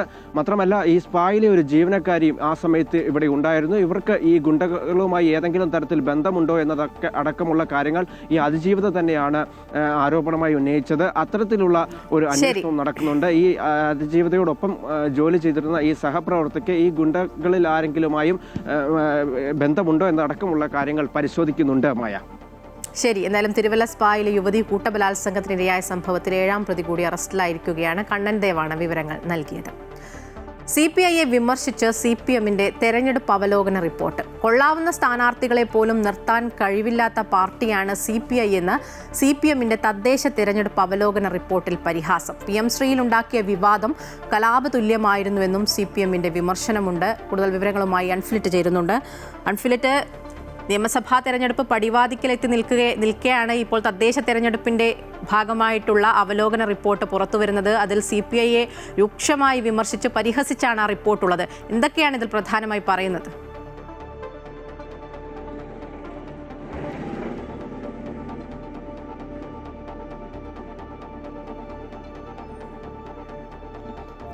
മായ, അത് തന്നെയാണ് ഈ നിയമസഭാ തെരഞ്ഞെടുപ്പിന്റെ വിജ്ഞാപനത്തിലൊക്കെ തൊട്ട് അടിയിൽ നിൽക്കുന്ന വേളയിലാണ് തദ്ദേശ തെരഞ്ഞെടുപ്പുമായി ബന്ധപ്പെട്ട അവലോകന റിപ്പോർട്ട് വിശദാംശങ്ങൾ. അത് CPIയെ കടുത്ത ഭാഷയിൽ വിമർശിക്കുകയാണ് CPM. കൊള്ളാവുന്ന ഒരു സ്ഥാനാർത്ഥിയെ ഒരു മണ്ഡലത്തിൽ പോലും നിർത്താൻ കഴിവില്ലാത്തൊരു പാർട്ടിയാണ് CPI എന്നും CPI സർക്കാരിനെതിരെ ഉയർത്തുന്ന വിമർശനങ്ങളൊക്കെ തന്നെയും അത് ഈ കയ്യടി കിട്ടാൻ വേണ്ടിയാണ് എന്ന രീതിയിലുള്ള പരിഹാസമൊക്കെയാണ് CPMന്റെ തദ്ദേശ തെരഞ്ഞെടുപ്പ് അവലോകന റിപ്പോർട്ടിലുള്ളത്. അതായത് തദ്ദേശ തെരഞ്ഞെടുപ്പിലുണ്ടായ ഒരു കനത്ത തോൽവി ഇടതുമുന്നണിക്കുണ്ടായിരുന്നു. ഈ കനത്ത തോൽവി സംബന്ധിച്ച അവലോകനം നടത്തി ഓരോ പാർട്ടികളും ഘടകകക്ഷികളൊക്കെ തന്നെയും പ്രത്യേകം വിലയിരുത്തലുകൾ നടത്തിയിരുന്നു. അതിനുശേഷം ഇടതുമുന്നണി യോഗം ചേർന്ന് ഈ റിപ്പോർട്ടുകൾ തിരുത്തി എങ്ങനെ മുന്നോട്ട് പോകാം എന്നടക്കം ചർച്ച ചെയ്യുന്ന റിപ്പോർട്ടുകൾ എന്നതടക്കം ചർച്ച ചെയ്തിരുന്നു ഇടതുമുന്നണിയിൽ. അതിനുശേഷം ആ റിപ്പോർട്ട് ആ യോഗത്തിലാണ് അതിനുശേഷം CPM സംസ്ഥാന സമിതിയും സംസ്ഥാന സെക്രട്ടേറിയറ്റും ഒക്കെ ഈ പ്രത്യേകമായി വിലയിരുത്തിയിരുന്നു. ഈ വിലയിരുത്തൽ ഒടുവിൽ നൽകിയ റിപ്പോർട്ട്, ഈ റിപ്പോർട്ട് സംസ്ഥാന സമിതിയും സംസ്ഥാന സെക്രട്ടേറിയറ്റും സംസ്ഥാന സമിതിയും അംഗീകരിച്ച റിപ്പോർട്ടാണിത്. ആ റിപ്പോർട്ടിന്റെ വിശദാംശങ്ങളാണ് ഇപ്പോൾ പുറത്തു വന്നിരിക്കുന്നത്. അതിലാണ് CPI കടുത്ത ഭാഷയിൽ വിമർശിച്ചിരിക്കുന്നത്. അതായത് PM ശ്രീയിലടക്കം നമുക്കറിയാം ലോക്കൽ ബോഡി ഇലക്ഷന്റെ തൊട്ട് മുന്നേ നടന്ന ആ PM ശ്രീ പദ്ധതിയിൽ ഒപ്പിടുന്നതുമായി ബന്ധപ്പെട്ട വിവാദം എത്രത്തോളമാണ് സർക്കാരിനെയും മുന്നണിയൊക്കെ ആടിയുലപ്പിച്ചതെന്നൊക്കെ നമുക്കറിയാം. അതിൽ തന്നെ കടുത്ത വിമർശനവുമായിരുന്നു CPMന് ഉണ്ടായിരുന്നത്. പക്ഷെ അത് ആ സമയത്ത് അവർ പുറത്ത് പ്രകടിപ്പിച്ചില്ല, പരസ്യമാക്കിയില്ല. V ശിവൻകുട്ടി ചില പരാമർശങ്ങൾ വിമർശനങ്ങൾ നടത്തിയതെന്ന് ഒഴിച്ചു നിർത്തിയാൽ മറ്റാരും തന്നെ ആ വിഷയത്തിൽ തൊട്ടിരുന്നില്ല CPM നേതാക്കൾ.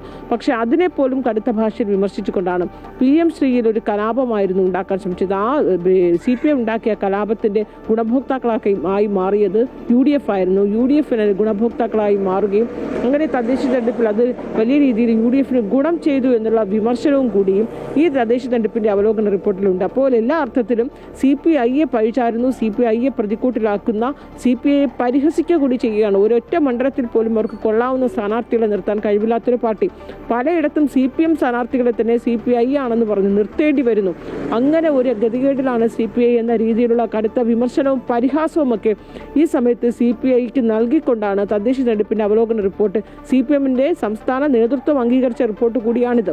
പക്ഷേ ഇപ്പോൾ ആ റിപ്പോർട്ടിന്റെ വിശദാംശങ്ങൾ പുറത്തു വന്നൊരു സാഹചര്യത്തിൽ CPI എങ്ങനെ ഇതിനോട് പ്രതികരിക്കുമെന്നുള്ളതും ശ്രദ്ധേയം തന്നെയാണ്. പ്രത്യേകിച്ച് CPIയെ സംബന്ധിച്ച് CPI പോലും ഈ തദ്ദേശ തെരഞ്ഞെടുപ്പ് സമയത്ത് സർക്കാരിനെയും CPMനെയൊക്കെ വലിയ രൂക്ഷ വിമർശനം നടത്തിയിരുന്നു CPIയുടെ നേതൃയോഗങ്ങളിലൊക്കെ തന്നെയും. കാരണം CPMന്റെ മുന്നോട്ടുള്ള പോക്ക്, സർക്കാരിൻ്റെ സർക്കാരിന് മുന്നോട്ട് പോകുന്ന രീതിയൊക്കെയാണ് വലിയ രീതിയിൽ തിരിച്ചടിയുണ്ടായത്. അതായത് ജനങ്ങളിൽ നിന്ന് അകന്നു പോയി ഭരണവിരുദ്ധ വികാരം ഉണ്ടായിട്ടുണ്ട്. പല വിഷയങ്ങളും, ശബരിമല അടക്കമുള്ള പല വിഷയങ്ങളും എടുത്ത തീരുമാനങ്ങൾ ഏകപക്ഷീയമായ തീരുമാനങ്ങൾ CPM നടപ്പാക്കുന്നു.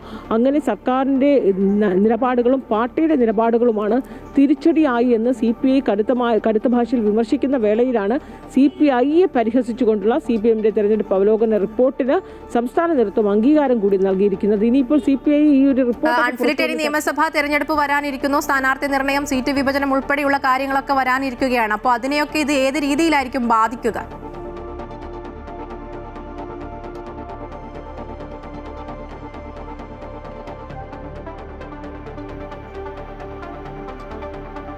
അതായത് ഈ റിപ്പോർട്ട് പുറത്തു വന്നു, റിപ്പോർട്ടിൽ ചർച്ചയാകുന്നൊരു പശ്ചാത്തലമാണ്. കാരണം മാധ്യമങ്ങളുടെയൊക്കെ റിപ്പോർട്ട് ചർച്ചയാകുമ്പോൾ നിലവിൽ ഞാൻ സൂചിപ്പിച്ചതുപോലെ ഒരുപക്ഷെ ഈ വിജ്ഞാപനത്തിന് തൊട്ട് മുന്നേ ഇതൊരു വീണ്ടും ഒരു ചർച്ചയാക്കേണ്ടതില്ല എന്ന് പക്വതയോടുകൂടി തന്നെ നേതാക്കൾ തീരുമാനമെടുക്കുമെന്ന് നമുക്ക് പ്രതീക്ഷിക്കാം. കാരണം അത്രയേറെ നിർണായകമായൊരു തെരഞ്ഞെടുപ്പിനാണ് കളമൊരുങ്ങുന്നത്. ഈ ഒരു സാഹചര്യത്തിൽ വീണ്ടും മുന്നണിക്കുള്ള ഏറ്റവും പ്രധാനപ്പെട്ട രണ്ട് കക്ഷികൾ തമ്മിൽ പോരടിക്കാനുള്ള രാഷ്ട്രീയ സാഹചര്യം ഉണ്ടാക്കില്ല എന്ന് തന്നെയാണ് മനസ്സിലാക്കുന്നത്. എന്തായാലും ഈ റിപ്പോർട്ടിൻ്റെ വിശദാംശങ്ങളൊക്കെ പുറത്തു വന്നതേയുള്ളൂ. അത് മാത്രമല്ല അത് തദ്ദേശ തെരഞ്ഞെടുപ്പുമായി എങ്ങനെ ബാധിച്ചു എന്നുള്ളത് വിലയിരുത്തലാണ്. ഇനി തദ്ദേശ തെരഞ്ഞെടുപ്പ് കഴിഞ്ഞ മാസങ്ങൾ പിന്നിട്ടിരിക്കുന്നു. ഈ ഒരു വേളയിൽ വീണ്ടും അതിനെ ചൊല്ലിയുള്ള ഒരു കലഹം മുന്നണിക്കുള്ളിൽ ഉണ്ടാകേണ്ട ഒരു അന്തരീക്ഷം ഇല്ല എന്ന് തന്നെ മുന്നണി ആ രീതിയിൽ തന്നെ CPMഉം CPIയും കൈകാര്യം ചെയ്യുമെന്ന് തന്നെയാണ് നമ്മൾ മനസ്സിലാക്കുന്നത്. അതിനപ്പുറത്തേക്ക് അത് ഈ റിപ്പോർട്ടിനെ ചൊല്ലി CPI മുന്നണിക്കുള്ളിൽ ഒരു കലഹമൊക്കെ ഉണ്ടാവുകയാണെങ്കിൽ അത് പാർട്ടിയുടെ തന്നെ വലിയ രീതിയിൽ പാർട്ടിയെ ബാധിക്കുമെന്ന കാര്യത്തിൽ തർക്കമില്ല. പ്രത്യേകിച്ച് എല്ലാവരും വളരെ സൂക്ഷ്മതയോടുകൂടി ജാഗ്രതയോടെ മുന്നോട്ട് പോകുന്ന ഈ വേളയിൽ എന്തായാലും ഇത് ഈ തെരഞ്ഞെടുപ്പ് വേളയിൽ ഈ റിപ്പോർട്ട് പുറത്ത് വന്നതുകൂടും ശ്രദ്ധേയം തന്നെയാണ്. അതേസമയം CPIയെ ഈ ഓരോ ഇതിൽ ഈ ഏറ്റവും എടുത്തു പറയേണ്ട ഒരു പരാമർശം എന്ന് പറയുന്നത് ഒരൊറ്റ കൊള്ളാവുന്ന സ്ഥാനാർത്ഥികളെ ഒരൊറ്റ മണ്ഡലത്തിൽ പോലും നിർത്താൻ കഴിവില്ല എന്ന് പരിഹസിക്കുന്ന വേളയിൽ CPM ഈ സ്ഥാനാർത്ഥി നിർണ്ണയവുമായി ബന്ധപ്പെട്ട് മുന്നോട്ട് പോകുമ്പോൾ ഈ പരാമർശമൊക്കെ CPI എങ്ങനെ കാണുന്നു, അല്ലെങ്കിൽ CPI അതിനോട് എങ്ങനെ പ്രതികരിക്കുമെന്നുള്ളത് മറ്റൊരു ചോദ്യം തന്നെയാണ്. ഇതിനെയൊക്കെ തന്നെയും പ്രതികരണമൊന്നുമില്ലാതെ CPI ഇതിനെ അവഗണിച്ച് മുന്നോട്ട് പോകുമോ എന്നുള്ളതാണ് അറിയേണ്ടത്. പക്ഷേ അതേസമയം ഇനി ഈ നിയമസഭാ തെരഞ്ഞെടുപ്പിൽ സ്ഥാനാർത്ഥി നിർണ്ണയവുമായി ബന്ധപ്പെട്ടുള്ള ചർച്ചകൾ നടക്കുമ്പോൾ, പ്രത്യേകിച്ച് മുന്നണിക്കുള്ള അത്തരം CPIയുടെ സ്ഥാനാർത്ഥികളെ CPI തന്നെയാണ് തീരുമാനിക്കുന്നത്. അതിനകത്ത് CPMന്റെ തീരുമാനങ്ങളോ ഒന്നും തന്നെ ഉണ്ടാവുകയില്ല. എങ്കിൽ പോലും ചില സാധ്യതയുള്ള അല്ലെങ്കിൽ ഏറ്റവും അധികം ത്രികോണ മത്സരം നടക്കേണ്ടി വരുന്ന ചില മണ്ഡലങ്ങളുണ്ട്. അത്തരം മണ്ഡലങ്ങൾ CPIയുടെ കൈവശവുമുണ്ട്. ആ മണ്ഡലങ്ങളിലൊക്കെ CPIക്ക് ഏകപക്ഷീയമായി ഒരു സ്ഥാനാർത്ഥി നിർണ്ണയത്തിലേക്ക് കടക്കുമ്പോൾ CPMന്റെ എന്തെങ്കിലുമൊക്കെയുള്ള ചില നിർദ്ദേശങ്ങളൊക്കെ ഉണ്ടാകുമെന്ന് തന്നെയാണ് നമ്മൾ പ്രതീക്ഷിക്കുന്നത്. അങ്ങനെ ഉണ്ടാകുന്ന വേളയിൽ ഇപ്പോൾ ഈ തദ്ദേശ തെരഞ്ഞെടുപ്പ് ബന്ധപ്പെട്ട അവലോകന റിപ്പോർട്ടുകളൊക്കെ ഒരു പക്ഷേ ചർച്ചയാകാനുള്ള സാധ്യതയും തള്ളിക്കളയാനാകില്ല. മായ അൺഫിലിറ്റാണ് വിവരങ്ങൾ നൽകിയത്. ജോസ് കെ മാണി MP നയിക്കുന്ന LDFന്റെ മധ്യമേഖലാ വികസന മുന്നേറ്റ ജാഥയുടെ പര്യടനം എറണാകുളം ജില്ലയിൽ തുടരുകയാണ്. അങ്കമാലി, ആലുവ, പറവൂർ, വൈപ്പിൻ എന്നീ മണ്ഡലങ്ങളിലാണ് ജാഥ ഇന്ന് പര്യടനം നടത്തുന്നത്. നാളെ വൈകിട്ട് പര്യടനം പൂർത്തിയാക്കി ജാഥ സമാപിക്കും. ക്രൈസ്തവ ന്യൂനപക്ഷ വിഭാഗങ്ങളെ കൂടെ നിർത്തുക എന്ന ലക്ഷ്യം മുൻനിർത്തിയാണ് ജോസ് കെ മാണിയുടെ നേതൃത്വത്തിൽ മധ്യ കേരളത്തിൽ ജാഥ നടത്തുന്നത്. P. ബിജു, KK ശൈലജ തുടങ്ങിയ നേതാക്കളും ജാഥയിലുണ്ട്. ജാഥ ക്യാപ്റ്റൻ ജോസ് കെ മാണി രാവിലെ മാധ്യമങ്ങളെ കാണും. മലയാള കവിതയ്ക്ക് സംഗീതത്തിന്റെ ആത്മാവും മനുഷ്യസ്നേഹത്തിന്റെ താളവും പകർന്ന കവിയാണ് ONV കുറുപ്പ്. മലയാളത്തിന്റെ പ്രിയ കവിയുടെ ഓർമ്മ ദിനമാണ് ഇന്ന്. വാക്കുകൾ കൊണ്ട് ഹൃദയങ്ങളെ കീഴടക്കിയ ആ മഹാകവിയെ ഓർക്കുകയാണ് കേരളം. കതിരോലത്തുമ്പത്ത് പൂത്തുമ്പി പൊന്നൂയലാടുന്ന ചേലു കാണാൻ, പുഴവക്കിൽ പൂക്കൈത കുളിർനില ചന്ദന കുറിയിട്ടു നിൽക്കുന്ന കാഴ്ച കാണാൻ. മലയാളികളുടെ മനസ്സിലെ പ്രണയവും വിരഹവും അതിമനോഹരമായി പകർത്തിവെച്ച കവിയാണ് ONV കുറുപ്പ്. മുന്നോട്ട് എന്ന ആദ്യ രചന മുതൽ മലയാള കവിതയെ ആധുനിക ചിന്തയുടെ ഉയരങ്ങളിലേക്ക് കൈപിടിച്ചു നയിച്ച കവി. അദ്ദേഹം തലമുറകളെ സ്വാധീനിച്ച വാക്കുകളുടെ സ്രഷ്ടാവായിരുന്നു. കവിതകളിലെ പോലെ ഒറ്റപ്ലാക്കൽ നീലകണ്ഠൻ വേലുക്കുറുപ്പിന്റെ സംസാര ശൈലിയും മലയാളികളുടെ കാഴ്ചപ്പാടുകൾക്ക് പുതിയ മാനം പകർന്നു. സ്നേഹത്തെപ്പറ്റി പറയുകയാണെങ്കിൽ അതാണ് ജീവിതത്തിലെ ഏറ്റവും വലിയ സുഖം. നമ്മൾ സ്നേഹിക്കപ്പെടുന്നു എന്ന അറിവാണ്. അപ്പോൾ ആ അറിവിന് നിദാനമായിരിക്കുന്നത് എന്താണോ അതാണ് സ്നേഹം. ഏറ്റവും വലിയ ദുഃഖം മനസ്സിലാക്കപ്പെടുന്നില്ല എന്നുള്ളതാണ്. സാമൂഹിക പ്രതിബദ്ധതയും മനുഷ്യ സ്നേഹവും നിറഞ്ഞ കവിതകൾ, കാലത്തിന്റെ ചോദ്യങ്ങൾക്ക് മറുപടി പറഞ്ഞ വാക്കുകൾ. ഇനിയും മരിക്കാത്ത ഭൂമി നിന്നാസന്നമൃതിയിൽ നിനക്കാത്മശാന്തി, ഇതു നിന്റെ എൻ്റെയും ചരമശുശ്രൂഷയ്ക്ക് ഹൃദയത്തിലിന്നേ കുറിച്ച ഗീതം. വിരഹത്തിന്റെ ആഴം പകർത്തി നൽകാൻ അദ്ദേഹത്തിന്റെ വരികൾക്കല്ലാതെ മറ്റെന്തിനാകും? പ്രണയഭാവങ്ങളെ ജീവിതത്തിലും എഴുത്തിലും ആവാഹിച്ച കവി വിട പറഞ്ഞതോ പ്രണയം പൂക്കുന്ന ഫെബ്രുവരിയിലും.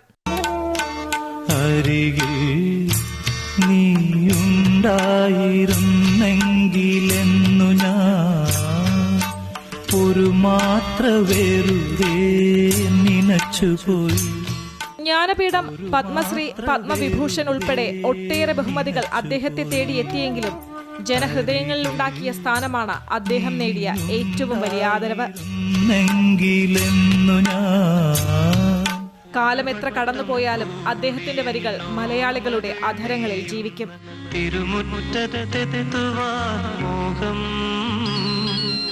ഒരു വട്ടം കൂടിയെന്നോർമകൾ മേയുന്ന തിരുമുറ്റത്തെത്തുവാൻ മോഹം, തിരുമുറ്റത്തൊരു കോണിൽ നിൽക്കുന്നൊരാ നെല്ലി മരം. മണ്ണിനോടും മനുഷ്യനോടും സ്നേഹം പുലർത്താൻ നമ്മെ പഠിപ്പിച്ച മലയാളത്തിന്റെ ആത്മാവായി മാറിയ ONV കുറുപ്പ് ഓർമ്മകളിൽ മാത്രമല്ല ഓരോ കവിതയിലും ഇന്നും ജീവിക്കുന്നു. ആ മഹാകവിയുടെ ഓർമ്മയ്ക്ക് മുൻപിൽ പ്രണാമമർപ്പിച്ചുകൊണ്ട് ദേവിക ചന്ദ്രൻ, അമൃത ന്യൂസ്, തിരുവനന്തപുരം. ടെലിവിഷനും മൊബൈൽ ഫോണും സോഷ്യൽ മീഡിയയും ലോകം കീഴടക്കുന്ന ഈ ഒരു കാലത്ത് ഒരു ചെറിയ റേഡിയോയെ ജീവിതത്തിൻ്റെ ഭാഗമാക്കി സൂക്ഷിക്കുന്ന കോതമംഗലം സ്വദേശിയെ ലോക റേഡിയോ ദിനത്തിൽ നമുക്ക് പരിചയപ്പെടാം. മികച്ച അധ്യാപകനുള്ള സംസ്ഥാന ദേശീയ പുരസ്കാരങ്ങൾ നേടിയിട്ടുള്ള CK അലക്സാണ്ടറിൻ്റെ ജീവിതത്തിൽ റേഡിയോ ചെലുത്തിയ സ്ഥാനം വളരെ വലുതാണ്.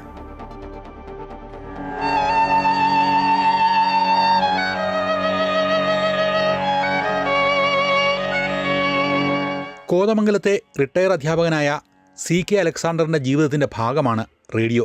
60 വർഷത്തിലധികമായി റേഡിയോയെ ജീവിതത്തിലെ ഏറ്റവും വിശ്വസ്തനായ കൂട്ടുകാരനായി അലക്സാണ്ടർ കൂടെ കൂട്ടിയിട്ട് പറമ്പിൽ പണിയെടുക്കുമ്പോഴും വിശ്രമിക്കുമ്പോഴും ഒറ്റയ്ക്കാവുമ്പോഴും ഒക്കെ കൂട്ട് റേഡിയോയാണ്.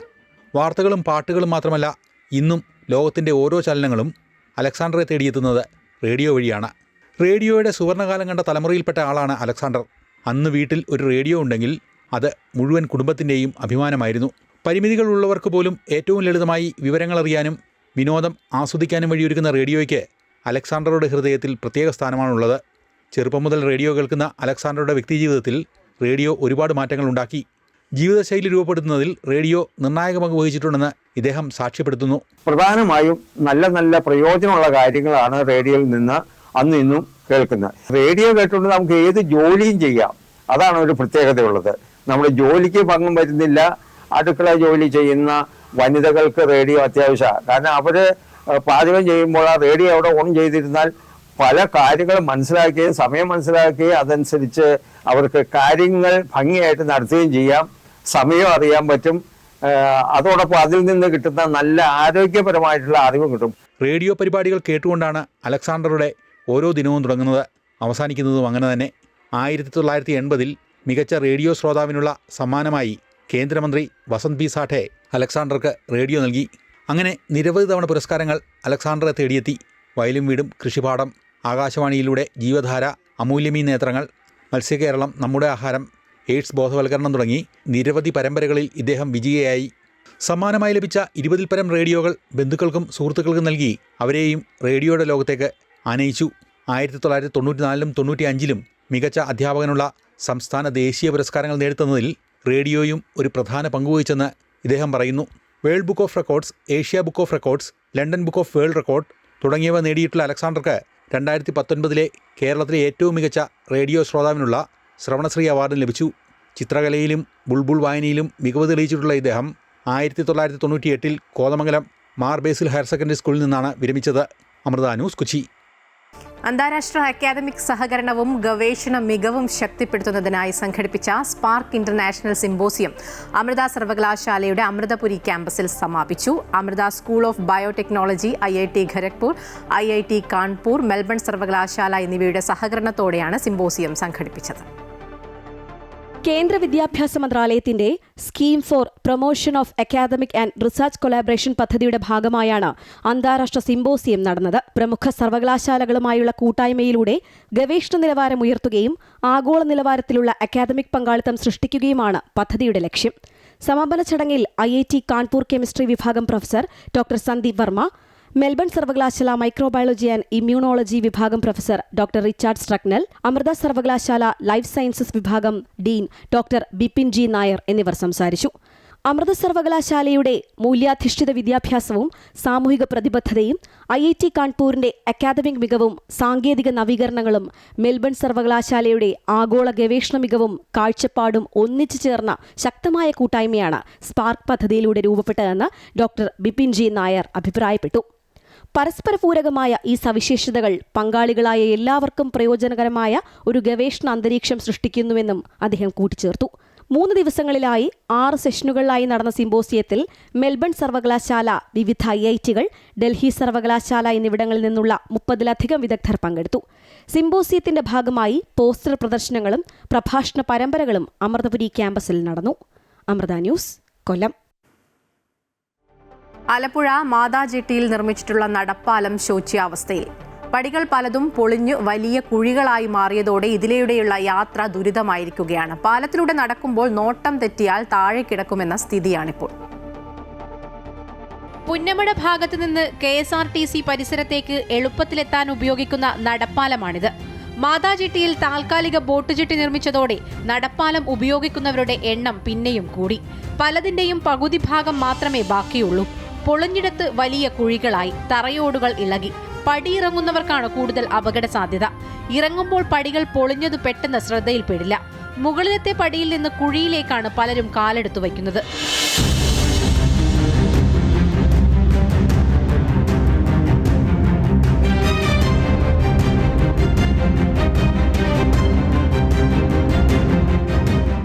വിദ്യാർത്ഥികളും പ്രായമായവരും ഗർഭിണികളും ഉൾപ്പെടെ സ്ഥിരമായി ഉപയോഗിക്കുന്ന നടപ്പാലമാണ് 4 വർഷത്തോളമായി പൊട്ടിപ്പൊളിഞ്ഞു കിടക്കുന്നത്.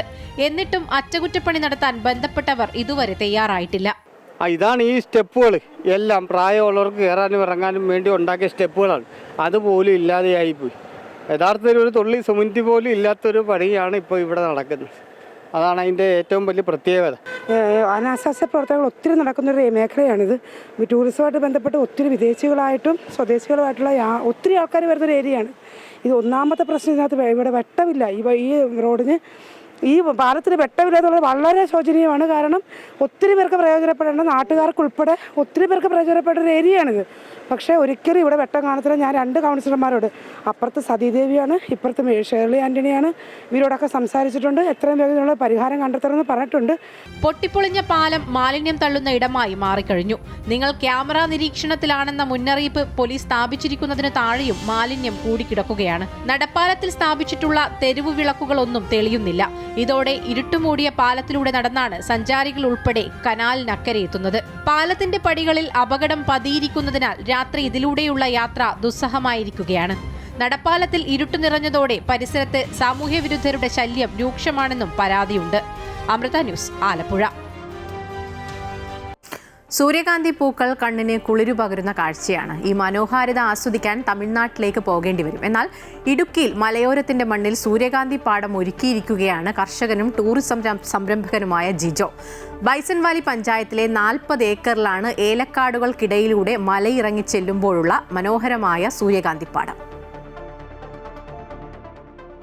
സൂര്യനെ നോക്കി ചിരിച്ചു നിൽക്കുന്ന സൂര്യകാന്തി പൂക്കളുടെ മനോഹാരിത ആരെയും ആകർഷിക്കും. പക്ഷേ ഇതാസ്വദിക്കാൻ പലപ്പോഴും നമുക്ക് തമിഴ്നാടിനെ ആശ്രയിക്കണം. എന്നാൽ ഇടുക്കിയിലെ മലയോരത്തിന്റെ മനോഹാരിത തേടിയെത്തുന്ന സഞ്ചാരികളെ ആകർഷിക്കാൻ മനോഹരമായ സൂര്യകാന്തി പാടം ഒരുക്കിയിരിക്കുകയാണ് ബൈസൺ വാലിയിലെ കർഷകനും ടൂറിസം സംരംഭകനുമായ ജിജോ. ബൈസൺ വാലി ടൗണിൽ നിന്ന് 1 കിലോമീറ്റർ അകലെ 40 ഏക്കറിലാണ് പച്ചപ്പിന് നടുവിലായി തല ഉയർത്തി നിൽക്കുന്ന സൂര്യകാന്തി പൂക്കൾ ഉള്ളത്.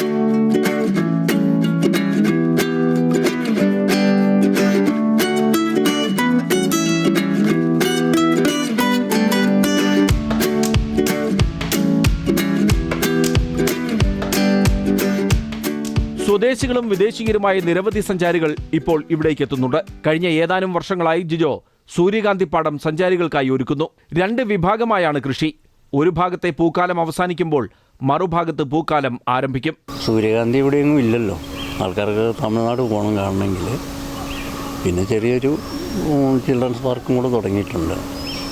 കഴിഞ്ഞ വർഷം തന്നെ എല്ലാവരും പറഞ്ഞായിരുന്നു പിള്ളേർക്കുള്ള എന്തെങ്കിലും ഉണ്ടെങ്കിൽ ഒരു നേരം പോക്കാവും. പിന്നെ ഈ മുളയുടെ ചോട്ടിക്കൂടെയുള്ള ഇരിപ്പ് AC കാലാവസ്ഥയാണ്. ഇതോടൊപ്പം മറ്റ് ഒട്ടനവധി ചെടികളും ഇവിടെ നട്ടുപരിപാലിക്കുന്നു. കുട്ടികൾക്കായി ചെറിയൊരു പാർക്കും ഒരുക്കിയിട്ടുണ്ട്. അതുകൊണ്ട് തന്നെ ജിജോയുടെ ഈ പ്രകൃതി സൗഹൃദ പാർക്കിലേക്ക് എത്തുന്ന കൊച്ചുകുട്ടികൾ ഉൾപ്പെടെ എല്ലാവരും ഏറെ സന്തോഷത്തോടെയാണ് മടങ്ങുന്നതും. MC Boban, Amrita News, Idukki.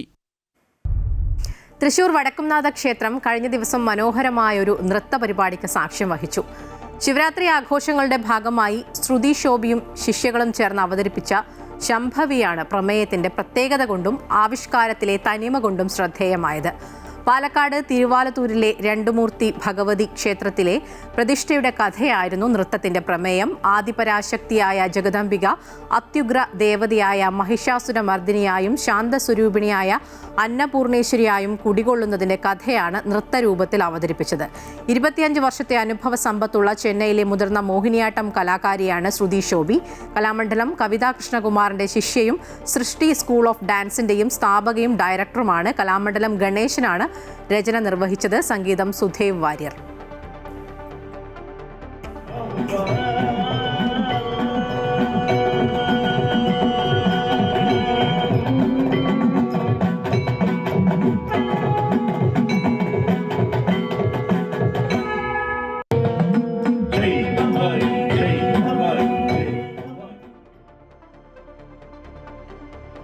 മറ്റൊരു പ്രധാനപ്പെട്ട വാർത്തയിലേക്കാണ്. തൃശൂർ പൂരം കലക്കലിൽ പോലീസിന് ക്ലീൻ ചിറ്റ് നൽകി പ്രത്യേക അന്വേഷണ സംഘത്തിന്റെ റിപ്പോർട്ട് ക്രൈംബ്രാഞ്ച് മേധാവിക്ക് റിപ്പോർട്ട് സമർപ്പിച്ചിട്ടുണ്ട്.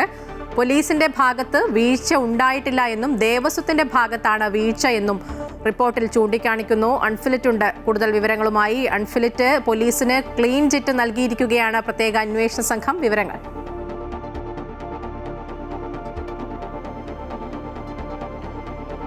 അതായത് മായ 2024 മുഖ്യമന്ത്രി പ്രഖ്യാപിച്ച ഒരു അന്വേഷണ റിപ്പോർട്ടാണ്. സർക്കാരിന്റെ ആ സമയത്ത് ലോക്സഭാ തെരഞ്ഞെടുപ്പിലെ തൃശ്ശൂരിലെ വിജയവും BJPയുടെ വിജയവുമായി ബന്ധപ്പെട്ട് തന്നെ വലിയ രീതിയിൽ വിമർശനം, വലിയ രീതിയിൽ വിവാദ കൊടുങ്കാറ്റായി മാറിയ ഒരു വിഷയമാണ് തൃശ്ശൂർ പൂരം കലക്കലുമായി ബന്ധപ്പെട്ട് ത്രിതല അന്വേഷണമായിരുന്നു അന്ന് സർക്കാർ പ്രഖ്യാപിച്ചത്.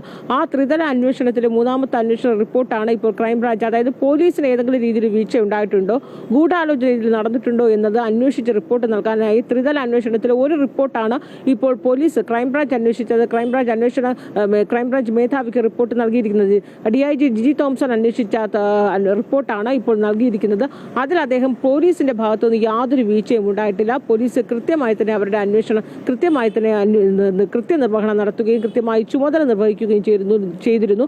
അതേസമയം ദേവസ്വത്തിന്റെ ഭാഗത്തു നിന്ന് വീഴ്ചയുണ്ടായി എന്ന ദേവസ്വത്തെ പ്രതിക്കൂട്ടിലാക്കുന്ന രീതിയിൽ ചില പരാമർശങ്ങളും വിമർശനങ്ങളും ഈ റിപ്പോർട്ടിലുണ്ട് എന്നത് എടുത്തു പറയേണ്ടതാണ്. അതിൽ തിരുവമ്പാടി ദേവസ്വത്തിന്റെ ഭാഗത്ത് നിന്ന് അവർ ഏകപക്ഷീയമായി പല കാര്യങ്ങളും തീരുമാനിക്കുകയും ഏകപക്ഷീയമായ കാര്യങ്ങൾ നടപ്പാക്കുകയും ചെയ്തു. പോലീസിന്റെ നിർദ്ദേശങ്ങൾ അവർ കൃത്യമായി പാലിച്ചില്ല.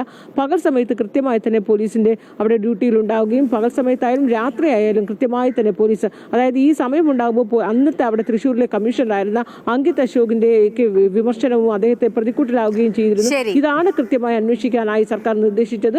ഇപ്പോൾ ആ അന്വേഷണത്തിനൊടുവിൽ 2024 ഒക്ടോബറിൽ ദേവസ്വത്തിന്റെ ഭാഗത്താണ് വീഴ്ച എന്ന് കാട്ടിയാണ് ഇപ്പോൾ തൃശ്ശൂർ പൂരം കലക്കലിൽ പോലീസിന് ക്ലീൻ ചിറ്റ് നൽകിക്കൊണ്ട് പ്രത്യേക അന്വേഷണ സംഘം റിപ്പോർട്ട് സമർപ്പിച്ചിരിക്കുന്നത്. അൺഫിലിറ്റ് ആണ് വിവരങ്ങൾ നൽകിയത്. ഇനി ബിസിനസ് വാർത്തകൾ.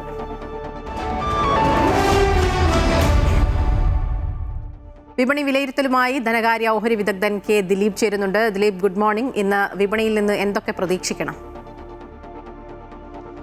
ഇന്ന് നഷ്ടത്തിലായിരിക്കും വ്യാപാരം തുടങ്ങുക. കഴിഞ്ഞ കുറച്ച് നാളുകളായി വിപണിയിലുണ്ടായ നിക്ഷേപ താൽപ്പര്യത്തിന് ശേഷം ഇന്നലെ നഷ്ടത്തിലേക്ക് നീങ്ങി. പ്രധാനപ്പെട്ട കാരണം IT മേഖലയിൽ ഉണ്ടായിട്ടുള്ള വിൽപ്പന സമ്മർദ്ദമാണ്. കഴിഞ്ഞ കുറച്ച് നാളുകളായി IT മേഖലയിൽ തുടങ്ങുന്ന വിൽപ്പന സമ്മർദ്ദം ഇന്നലെ വീണ്ടും ആവർത്തിക്കുകയും വലിയൊരു താഴ്ചയിലേക്ക് IT ഓഹരി സൂചി നീങ്ങുകയും ചെയ്തു. മറ്റു മേഖലകളിലും പ്രത്യേകിച്ചും ഓട്ടോ മേഖലയിലും FMCG മേഖലയിലും എല്ലാം ഈ ഒരു വിൽപ്പന തുടരുകയും ചെയ്തു. ബാങ്കിങ് മേഖലയിലും പല ഓഹരികളിലും വിൽപ്പനയായിരുന്നു. സ്റ്റേറ്റ് ബാങ്ക് ഓഫ് ഇന്ത്യ ഒഴിച്ചു നിർത്തിയാൽ HDFC ബാങ്ക് തുടങ്ങിയ പ്രധാന ഓഹരികളിലെല്ലാം വിൽപ്പന സമ്മർദ്ദം തുടരുകയും ചെയ്തു.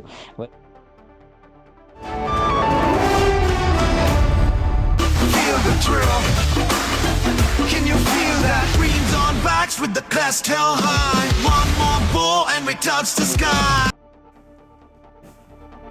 T20 ലോകകപ്പിൽ ഇന്ത്യക്ക് തുടർച്ചയായ രണ്ടാം ജയം. നമീബിയയെ 93 റൺസിനാണ് ഇന്ത്യ പരാജയപ്പെടുത്തിയത്.